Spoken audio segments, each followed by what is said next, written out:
BJP का आपने क्या बिगाड़ लिया राजभर जी, बताइए क्या बिगाड़ लिया? बहुत कुछ बिगाड़ क्या बिगाड़ लिया? बिगाड़ दिया, आपको क्या पता है? ओम प्रकाश राजभर हक की बात करेगा, शिक्षा, स्वास्थ्य, रोजगार, नौकरी की बात करेगा, खुद मंत्री बनने की बात भी करेगा। नहीं करेगा महाराज। जय श्री राम करने में क्या दिक्कत? अरे जय श्री राम का वहाँ मार रहे हैं, मर गया, उसके यहाँ जय श्री राम बोल रहे हैं। बीजेपी के लिए मैंने बहुत कुछ किया है ना। उनकी सरकार जब कोई नहीं पूछता था यूपी में, तब मैं खड़ा होकर सरकार बनवाया था। नमस्कार, मैं हूं ज्ञानेंद्र तिवारी और आप देख रहे हैं पूरे चुनाव में एबीपी न्यूज का हिट शो कार में सरकार। कार में सरकार की सवारी हम पिछले 1.5 महीने से कर रहे हैं और अब सरकार बन गई है। तो जो पहला एपिसोड था हमारा कार में सरकार का, वो ओम प्रकाश राजभर जी के साथ था और आज ओम प्रकाश राजभर जी फिर कार में सरकार की सवारी कर रहे हैं। आपने पिछली बार से इस बार बेहतर प्रदर्शन किया है ओम प्रकाश राजभर जी, बहुत ईमानदारी से मैं आपको शुभकामनाएं और बधाई देता हूं। 4 से 6 में आ गए हैं आप। Thank you sir. आवाज बड़ी दबी है ओम प्रकाश राजभर। दबी है महाराज, आवाज कैसे दबेगी? अरे जब आदमी ऊंचाई पे चढ़ता है तो आवाज कैसे दबेगी? ये राजभर स्टाइल वाली आवाज नहीं, ऐसा लग रहा है बहुत भूल हो गई क्या? ना ना, कोई भूल नहीं। ओम प्रकाश राजभर कभी भूल करता ही नहीं। हमेशा बाबा साहब डॉक्टर अम्बेडकर के पद चिन्हों पर चल करके लड़ाई लड़ता है, सामाजिक न्याय की बात करता है, एक समान अनिवार्य और फ्री शिक्षा की बात करता है। एक बात और करता था, मतलब आपकी भाषा बोल रहा हूँ, वैसे तो मैं बोल रहा हूँ, एक बात और करते थे राजभर जी।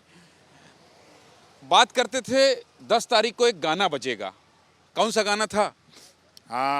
वो गाना था मेरे अंगने में तुम्हारा क्या काम है। नहीं, थोड़ा धीरे करिएगा, थोड़ा धीरे दुर्गेश, धीरे तुम थे पहले वाला गाना बता। नहीं, आप गाना भूल गए। नहीं, आप पहला तारीख को एक गाना बजेगा। हाँ नहीं, मैंने बताया था कि पहला गाना होगा कि चल सन्यासी मंदिर में। हाँ, याद है? तो सन्यासी मुख्यमंत्री कुर्सी में आ गए। नहीं, फिर मंदिर में जाएंगे। देखिए, लोकतंत्र है, लोकतंत्र में प्रयास सब लोग करते हैं, हम लोग भी प्रयास किए।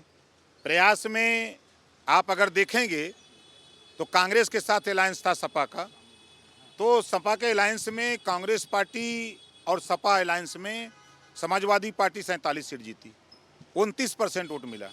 जब क्षेत्रीय पार्टियों से गठबंधन हुआ तो 125 सीट जीती और 36% वोट मिला और 2012 में 29% पे सरकार बनी थी। इतना दहाड़ रहे थे आप, क्या नुकसान कर पाए आप? बीजेपी का आपने क्या बिगाड़ लिया राजभर जी, बताइए क्या बिगाड़ लिया? बहुत कुछ बिगाड़ दिया, आपको क्या पता है? अरे आप देखिए ना, 325 सीट थी ना, कहाँ ला दिए?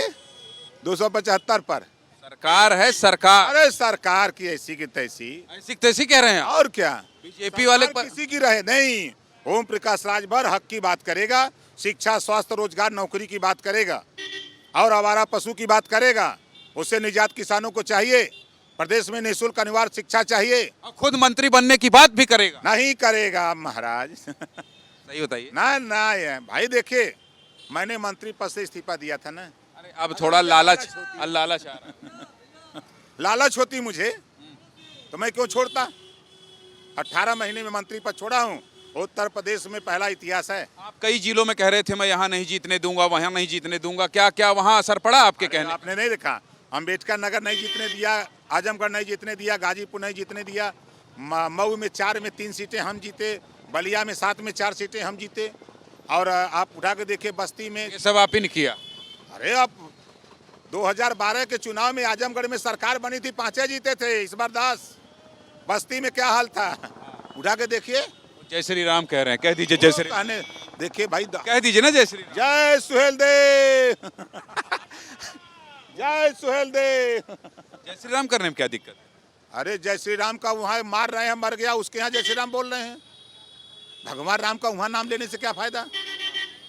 भगवान राम का नाम तो घट घट व्यापी राम है, दुनिया देखे ना है। अच्छा, ईमानदारी से कह रहा हूँ मैं राजभर जी, मैं बीजेपी के इतने नेताओं का इंटरव्यू किया, कार में सरकार की सवारी करवाई, एक भी नेता ओम प्रकाश राजभर के खिलाफ बोलने को तैयार नहीं है। सारे नेता जो है इतना सम्मान देते हैं आपको, इतनी इज्जत करते हैं, और जैसे ही मैं कह रहा हूं तो आप मुस्कुरा भी रहे हैं। मैं फिर कह रहा हूं, बी टीम बन के आए थे आप ना। मैं कह रहा हूं, ये फिर ये मुस्कुराहट क्यों? सीरियस हो जाइए थोड़ी देर। हम हमेशा हंसते हैं। नहीं, मैं तो कह रहा हूं कि ये आपने बीजेपी का काम तो नहीं कर दिया इधर आके गुंज। नहीं, इतनी इज्जत काहे करते हैं बीजेपी वाले? आपके खिलाफ कुछ बोलते ही नहीं है। बीजेपी के लिए मैंने बहुत कुछ किया है ना। उनकी सरकार जब कोई नहीं पूछता था यूपी में, तब मैं खड़ा होकर सरकार बनवाया था, ऐसा नहीं है। पूछिएगा, जब दर दर भटक रहे थे, 14 साल बन बन भटके थे, कोई नहीं यूपी में पूछा, तब ओम प्रकाश राजभर खड़ा हुआ, तब 325 सीट मेहनत किए, वो भी मेहनत किए, सब लोग मिलके मेहनत किए, तब 325 सीट आई। ब्रजेश पाठक जी से मैंने पूछा, मैंने कहा जो निकल लिए थे वो अगर आने के लिए कहेंगे तो उन्होंने कहा कि राष्ट्रवादी विचारधारा के साथ अगर कोई आएगा, माने ओम प्रकाश राजभर जी आएंगे तो उनका स्वागत है, तो स्वागत करवाएंगे उधर। ईमानदारी से बताइए, देखिए क्लिप मेरे पास रिकॉर्ड। नहीं नहीं नहीं, देखिए कहने के लिए तो बहुत कुछ कहते हैं लोग। ओम प्रकाश राजभर की जो लड़ाई है, हम अपनी लड़ाई पर अडिग हैं, हम अखिलेश जी के साथ हैं और रहेंगे। क्या करेंगे रह के? अरे बहुत कुछ करेंगे। जैसे? अच्छा ये बताइए, महात्मा गांधी जी कभी सत्ता में गए? लड़ाई लड़ा उन्होंने ना, देश को आज़ादी करा दी।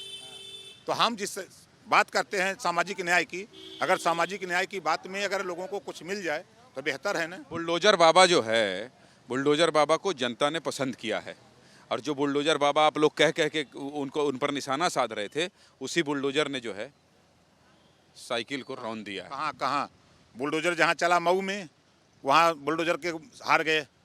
गाजीपुर में चला, 7 सीट हार गए। आजमगढ़ हार गए, मऊ हार गए। रामपुर ले जाके बुलडोजर चलाए, रामपुर हार गए। कहाँ बुलडोजर का असर है? हम तो कह रहे हैं कि इस बार 75 जिला में बुलडोजर चला दें, तो ओम प्रकाश राजभर 75 जिला में 1 नंबर हो जाएगा। ऐसा? और क्या? अच्छा, अखिलेश यादव जी ने क्यों नहीं दिया अब्बास अंसारी जी को टिकट? आपने क्यों दिया? वो सीट हमारे खाते में थी, मैं तो आपसे कहा था ना कि सीट हमारे खाते में है, हमको देना है, हम तो देंगे। दिया।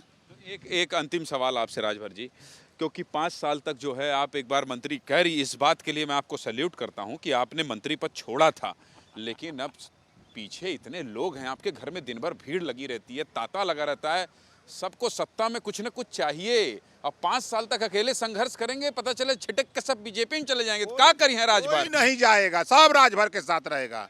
हमारे साथ वो टीम रहती है जो डुआ डाई, करो या मरो, हक के लिए लड़ो, हिस्सेदारी की बात करो, शिक्षा की बात करो, स्वास्थ्य की बात करो, रोजगार की बात करो, महंगाई कम करने की बात करो। इसके लिए लोग हमारे साथ रहते हैं। ये सत्ता के लुलुप्त लोग हमारे साथ नहीं हैं, हक के लिए लड़ने वाले लोग हैं, इस नाते भीड़ लगी रहती है। तो राजभर जी, ये वक्त बताएगा कि आप इधर रहते हैं, उधर टहलने चले जाते हैं। ये हंसी मुझे बार बार शक है। 5 साल तक मैं इंतजार करूंगा कि आप कब जो है ट्रैक चेंज कर। आप देख रहे हैं ना, जब मैं आपके कार पे सरकार पहली बार जब किया था, बिल्कुल, तो इसी तरह लोग गाड़ी रोक रोक करके सलूट मार रहे थे। आपकी लोकप्रियता पर तो मैं सवाल ही नहीं उठा रहा हूँ। आप लोकप्रिय हैं, आप जनप्रिय हैं, और आपको लोग देखते हैं, गाड़ी रोक कर आपको नमस्कार करते हैं। लेकिन जय हो, ये देखिए जय हो कर रहे हैं, लेकिन इंतजार मुझे रास्ता बदलने का है। इधर से कब? नहीं, ऐसा कुछ नहीं होगा, ऐसा कुछ नहीं। तो देखिए, ओम प्रकाश राजभर की यही खासियत है कि वो बहुत साफ गोई से अपनी बात रखते हैं, और कह तो दिया है कि कहाँ जाब ना, और जाब तो हम पीछे पड़ जाब। खैर, तो कार में सरकार, अब सरकार बन चुकी है, और राजभर जी कह रहे हैं कि मैं तो जहां हूं वहीं रहूंगा, डू और डाई। तो अगले किसी मेहमान के साथ फिर आपके बीच आएंगे, तब तक मुझे और मेरे कैमरा पर्सन सहयोगी दुर्गेश साहू को दीजिए इजाजत। नमस्कार।